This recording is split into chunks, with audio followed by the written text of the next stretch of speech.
Hi guys, I just wanted to say that I'm a big fan. I've been a big fan for a long time, so thank you so much for making time for me today. I'm Abby. I'm the live music coordinator for WVOF, which is Fairfield University's radio station. I was listening to a couple interviews that you guys have done before, and I heard that you guys all live together.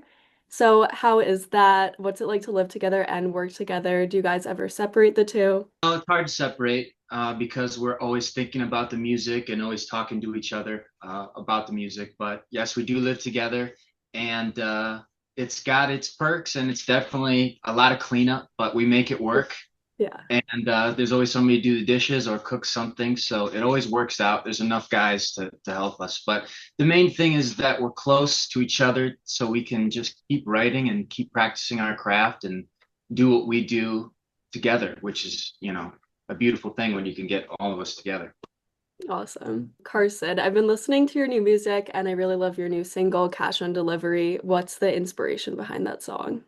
Well, Cash on Delivery is one of those songs that came together really quick for us because I think the topic of it and what we're talking about in it is just so, in our everyday life on the forefront of our mind, writing that song that's gonna, you know, get the get the wheels rolling, get the money turning, get the cash register going, and getting people to be excited about it. The craziness about this whole industry really is what it is. And it's a very fascinating industry. We all know. Yeah, Quick and ruthless. But sometimes you can write about something like that so directly and make it a fun kind of, light feeling about the craziness of this world we live in for sure. I think anyone can eat that up and kind of apply to their own lives too. Everyone kind of needs to. It's just about finding your break.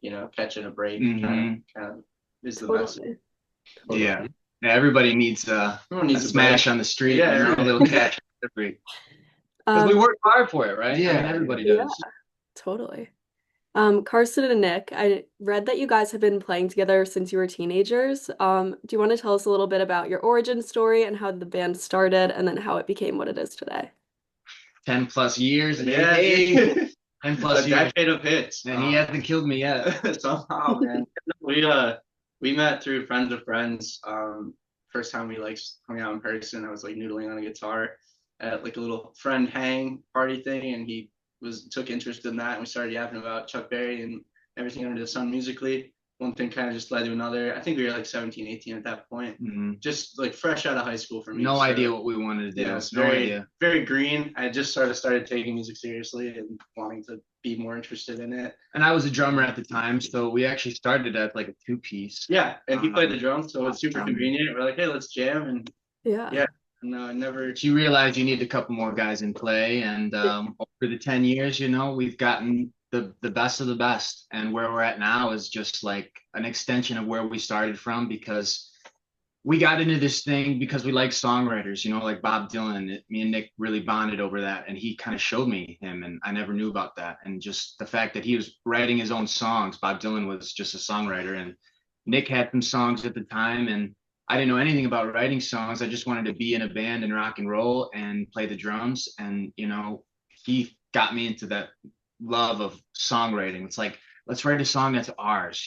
First song we wrote together was "She Flew the Coop." Yeah, So it's like, let's just write a song and let's just make something original, and that's just what we've always been into. So, and I think we just got so much of a kick out of that process that we didn't even think it wasn't a conscious decision. It was just let's do it again because it was so much fun and it came so naturally to us. yeah, I think we just had a good working relationship from the jump. Not without some hiccups here and there, yeah. when you're putting a little organization together. Your trying to best keep it on idea, rails, your yeah. best idea is your best idea at the Yeah. time that it is. And it's like that first song we wrote, we felt the same way about the songs we're writing now. They're just a little bit better because we've written more of them, but it's Yeah. always about that initial feeling like, whoa, we might be onto something here. This could be a sound. So. And to this day, I think that is the spark that keeps most of us going. Is that moment, at least for me, that moment of discovery of maybe we have something new and exciting here that we can make.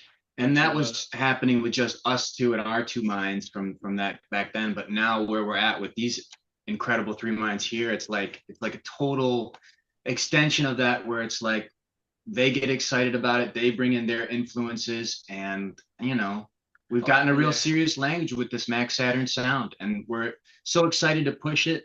We've got obviously cash on delivery and takes time out right now, but we've got so much more music, tons and tons of music, and we're excited to be putting out some more singles and just sharing more with you guys because we've been writing a lot lately.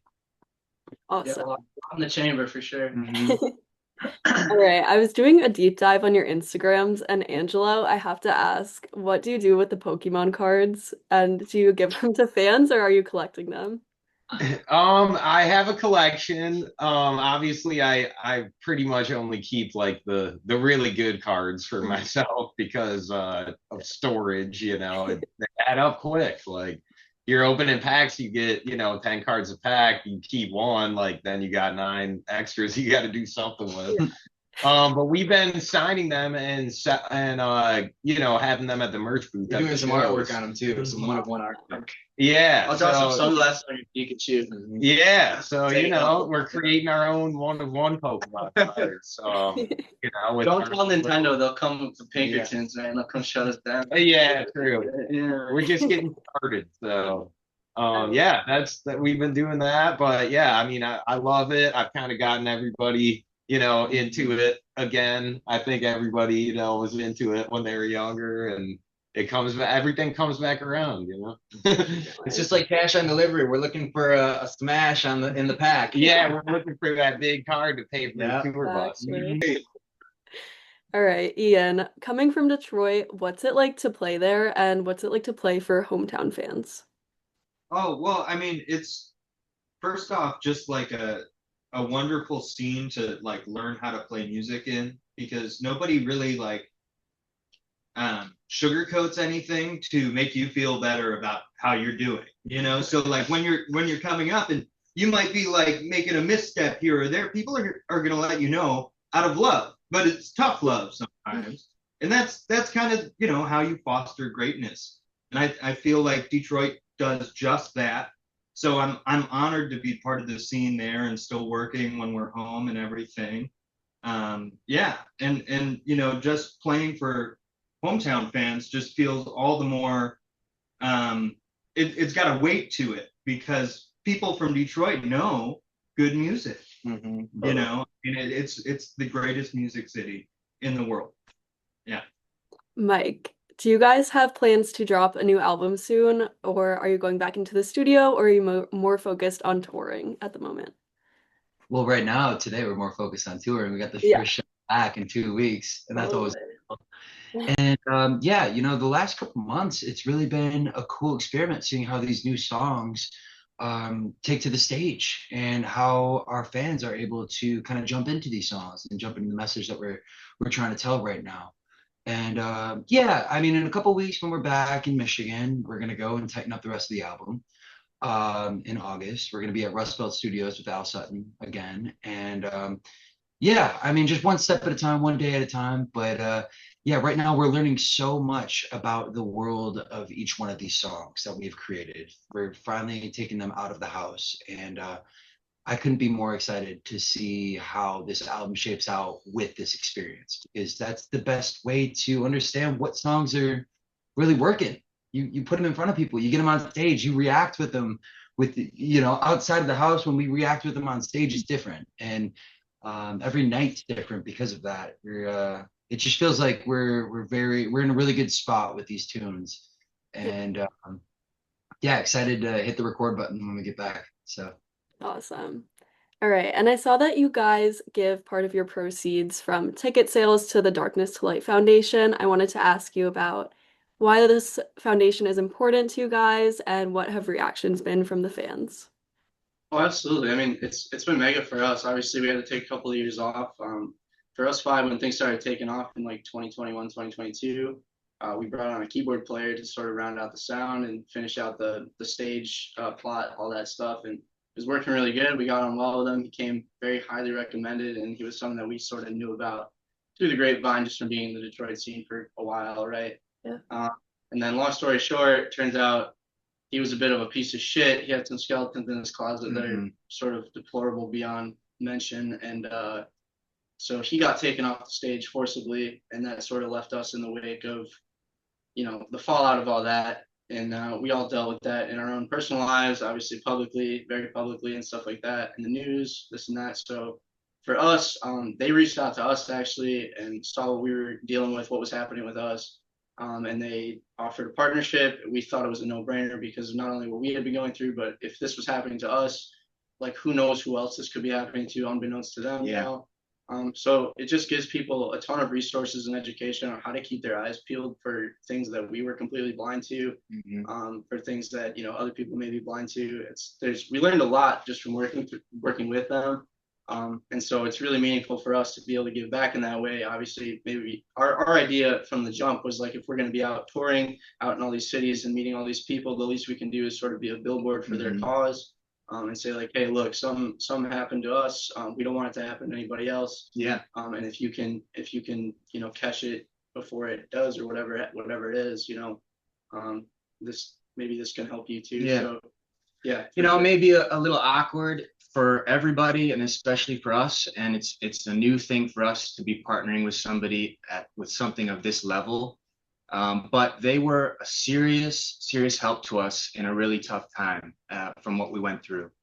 And we think that they can help other people. So it's something that we're really excited to be talking about more and to just put out there to anybody that comes across us will also come across this resource, this QR code, this link, this whatever, to ask some questions, to get some help, and to get educated, because we realized from the course that we took through them and from the conversations that we had just how crazy common that this sort of thing is. And if this is what it is and this is what we're here for, is to help people through some of that and give them a resource, we're all about it, and we cannot wait to just spread the word. So we're here telling you this is a real thing, and we're some real people too, and we're trying to help you. So come on out and be a part of this community, because we're trying to build this thing and just create a safe, exciting place for everybody to go to and to get through this crazy life that we're all going through. So and I think it projects into just music as a whole, spaces as a whole. It doesn't even just have to be like entertainment spaces. So tons to learn from that. And obviously it is an uncomfortable conversation, but it's something that if you have to have that conversation, it's a lot easier than having what happened happen. And so we just want to get that out there for people to understand. Like, it's not something we shy away from. If anybody has any questions for us about it, like at the merch booth, at a show, outside, anywhere, like we're happy to talk to you about it and share. We appreciate you asking us about it too, so we can talk about it. Yeah, absolutely. Yeah, and I think that says a lot towards the character of the band to be able to take this situation and use it as an opportunity to give back. Yeah. So I think that's really awesome that you guys are doing that. Our fans and our community and our people are everything to us, and they were before all that stuff happened. And it's just like all we have ever cared about this whole time is the people that we're touching with this thing, and for it to be a positive thing for them to grow from in all areas. So we're excited to keep getting back to that, getting out more, and just spreading this new kind of chapter that we're in. Absolutely. All right, Carson. So when you guys are writing a song, what comes first, the music or the lyrics? This is a great question, and we've been asked this a couple different ways, but I will say it definitely changes every song and what era we're in and this and that. There's a lot of factors, but whichever one comes first, the second one is not far behind, because we're just, if it's a phrase or if it's a musical riff, we just all get together because we're all so close to each other and just work through it and just play it until it expands and grows. So it can start with one word, two words, one note, two note, but it comes from somewhere. And when we start working on it, it's like we all get onto it, and no part is officially done really until we go to record it at Rustville. So there's a freedom to it, and it's not like, oh, this is done and this is exactly how it's got to be. It's like, wow, we took this thing from two notes to now it's a whole jam, power, ballad, funk thing. And then we take it to Rust Belt and it becomes an even more something else, So there's a lot of levels to it, and we trust our process. So I guess it's not really about what comes first. It's about how we see it through and how much time we spend on it, really, because there's definitely ideas that we jam on more that excite us more marginally, but like like Cash on Delivery, like I said, that came together so fast. The lyrics and everything. It's like a plainclothes gentleman. It's like the same thing. When it comes together and we're all excited about it, it is just there in 15 minutes and it's there. That's exactly what it is. And then there's other songs that might take us a month, 2 months, but we put in a little extra work and we really try and figure it out. There's some songs we still haven't figured out that we've been playing for 2 years. Yeah. So like it's just a matter of us sticking with it and being the cockroach and just making it through the radiation and getting it done. I think we've done it enough times too. Like we've put so many songs or ideas through the blender that the machine is sort of at a point where you can put any amount of a song into it from any angle, whether you have a chorus idea or just a chord change or here's a melody or whatever it is. And once you plug it into the five brains and get it shot around the room a couple times, it usually starts to flesh itself out pretty quickly. So yeah, I think it's just a lot of doing the process, being together, jamming on everything. And the biggest thing for us has always been there's no off bad ideas. They're off limits ideas. Yeah, exactly. Like nothing's off limits. Any idea you have, we could probably make it sound like us. But sometimes we just want to finish a song just because that's what we love doing, even if it's not our next hit or whatever. If Ian has a piano idea, or we've got a little funky riff from Mike or whatever it is, it's like let's just finish it out just because we love doing it. Yeah, a lot of songs on our bootlegs for the last two tours have been sort of that vibe, just like stuff we just finished for the fun of finishing it, and so we could listen to it ourselves basically. Serious songwriting unit, because we write together, but then each of them writes, on their own, and I do some writing too, and it's like anything can be anything. There's just so many ideas going around all the time. It's crazy to sort through. Totally. So I wanted to ask you guys, a year ago, we started having live bands perform at our school and at the radio station.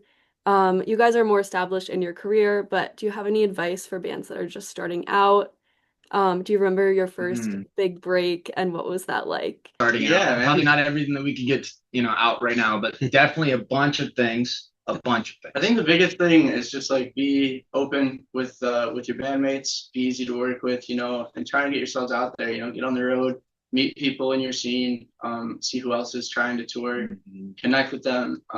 And yeah, I think like the big break doesn't happen unless you do 1,000 little tiny breaks before it, little cracks. So just keep chipping away and don't give up. You gotta have something that you believe in, yourselves as a band. Hopefully the music is what it is, and getting people around you maybe that aren't in the band that can help you, friends or connections of people that have skill set that you need in the business world or the art design world or the visuals, music video.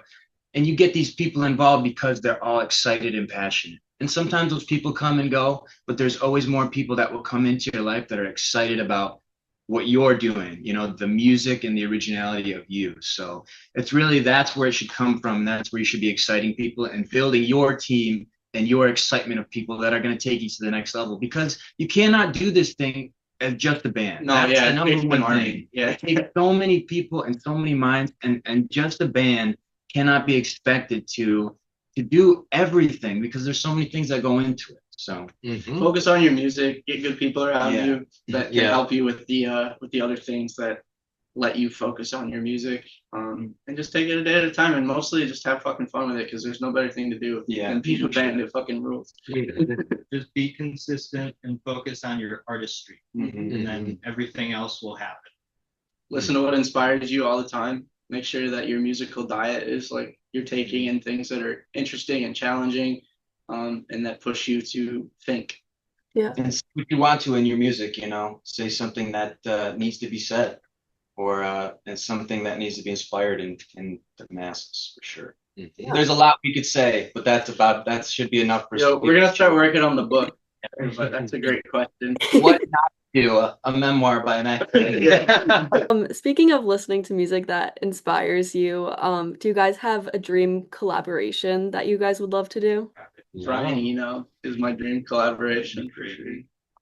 Yeah, I mean, I'd say, I don't know, maybe something like a different genre, just to expand. Yeah. Like we have so many different like areas of our sound, and different styles like that we like to play. So it's like, I don't know, we could collab with a country artist, we could collab with an electronic artist, we could collab with Anderson .Paak. I'd rapper. love to collaborate with Anderson .Paak for sure. Yeah. Something like Oh, that. for sure. Oh, that's Yeah, that was one of my first thoughts for sure. Mhm. But from Detroit, Dre Sconey. Yeah, Dre Stoney and the Clouds. We've collaborated with them before, and we will be in the future for sure. They're like the best thing out of Detroit right now for sure. my humble Yeah. opinion. It'd be fun to do a collab with DJ Dino Morocco too. See what Mhm. happens come with that. Yeah. What that would be all about. Fun. Awesome. And your music definitely has that like 1970s Motown influence. It's very danceable. What do you guys love about that sound so much? I love that it's as much fun to play as it is to listen to, for real. Like playing that funky kind of groovy stuff that you just want to dive in and dance and sing along to. It's as much fun to play as it is to like kind of enjoy. And so from that standpoint, you can really connect with your audience because you guys are having the same fun, and that's always a good thing. I like that the span of like the people that can enjoy it, like, older people can enjoy it, younger people, and everybody in between. Like, parents and their kids come out and they both enjoy it because, it's got something new, but it's also got something that, the older people might have felt like they heard before. So it's just got a great spectrum, and the crowds that we've seen of just everybody who's anybody, and just coming together as one crowd and making one thing. I think that's one of the beautiful things about the modern and retro sound. We get a great crowd. Yeah. We'd like for sort of transcend both. I think both things, modern and retro. Timeless. Yeah, timeless. Yeah.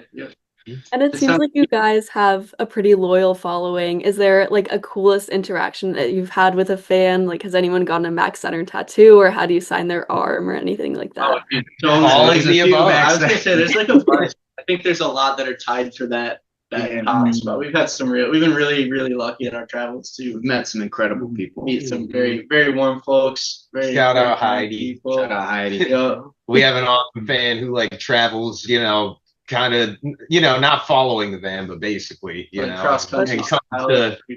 Came to pretty much every show on the last run, so it's always great, just like every night to be able to check in and see and see what was different from the other shows, and have that familiar face. Our girls Destiny and Lindsay, same thing. Very good friends of ours, and Lily, of course, the man of them all, Eddie Wild. Eddie Wild. Of course, we met Eddie Wild on the road.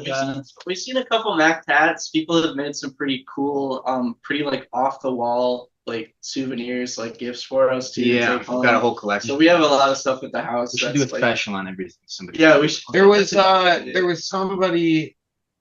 Was it Lily that had she got like all of us to do a little doodle and then got them tattooed. Literally just like on the last tour. So that was cool, especially because I can't draw. So it was brave. Very scary. Someone hands you a pen and says, "I'm getting a tattoo of this," and you got to be like, "Oh my!" No pressure though. Right. All right. So I wanted to just close out with some rapid fire questions. If you guys want to all answer these. First one is vinyl or streaming? Vinyl. Kind of like a cliche answer, probably, but vinyl. We've got over 1,000 vinyls at our band. I'm a big collector. Nick, sure. All right. Morning or night? Night. Morning. Fuck morning. Night. Like the morning guy. Most of us stay until the wee hours. 4 a.m. Right? That's my morning. Yeah, no, night for sure. All right. Window seat or aisle seat? Window seat. The way to go. Dream festival to perform at? Ooh. Fuji Rocks. Yeah. Oh, yeah. Something in Japan. Anything in Japan. Fuji Rocks. Awesome. Favorite post-show meal? Slice of pizza. Street meat. Sheets, because anyone can get whatever they want. Sheets is pretty great. Pizza is like the best. You find like cart on the side of the road serving slices. Yeah. And once you come to Connecticut, that's apparently the best pizza in the United States. So there. Sweet. For real? yeah. All right, we'll see about that. Beach or lake? Beach. I know that's probably sacrilege. We're all Michigan. I know, but But we spend so much time on the lake that we There long. are beaches there, right? There's no Like title. Michigan. Yeah. Yeah. Best road trip song. Oh, Take it easy. No. There's so many for us. I feel like I have an answer here. It's got to be a Steely Dan song. It's got to be. I mean, we I got. I like Smokey Put the Sweat on Me by Chris. Oh yeah, we got our trail boss Zeke, who is on the aux most of the time, so it's pretty much whatever he wants to listen to, and it's never bad. No. So. Shotgun Willie. On the road again. We always start the tour on the road again. Yeah, for Whiskey sure. River. Whiskey River. Anything by the band really is always Yeah. on the band. Yeah. All right, I might already know the answer to this question, but what's your favorite decade of music? Oh, 80s. 90s. 70s. 70s. We all got a different one. Yeah, we all got different. Wow. Okay, last one is diamonds or Cadillacs? Oh, Wait, like the song or the thing? no, the thing. Cadillac, not close. Cadillac. It's got to be Cadillac. Cadillacs. Cadillac. Well, you could buy a Cadillac with the money you make from a diamond. Ooh. I didn't Yeah, think that's why about I didn't that. say nothing. I was thinking diamonds, but That's why you're and I'm in this hotel room. We just really want to. All right, I'd love to know, is there anything that I didn't ask you guys that you would like to plug, and what do you want to promote right now? We got vinyl repress coming up. Mhm. Very excited about that. So we got a repressing of Hard to Sell with a fresh cover and some new tracks on there as well. And then we also have the bootleg from the first half of this tour, which was like 7 Yeah. totally new original songs we recorded at the house, produced by Mr. Ian Lucas. We were selling them as CDs. Available on vinyl now. We only made like 100 of them, and people went crazy for them. So we pressed a bunch to vinyl, and Yep. just some like stuff that we recorded at our house, and just some rock and roll stuff, and some stripped down stuff that's really cool. So you get a little spectrum of what kind of music you can get from Mac Saturn, but we got a lot of it for sale. And just let people know about the show. Obviously, when we come into town, we can't wait. And just let everybody know that we got a ton of music coming out. So Yeah. just stay attached to Mac Saturn, MacSaturn.com, Mac Saturn on Instagram, Mac Saturn on anything. And just follow us with this journey, because we're really excited to just be back at it and to just be putting out all this music that we've been playing on stage that people are really digging. Mhm. Awesome. Thank you for your time. I appreciate Yeah, it. thank you guys so much for coming today. And to everyone listening, make sure to stream Mac Saturn's new single, Cash on Delivery.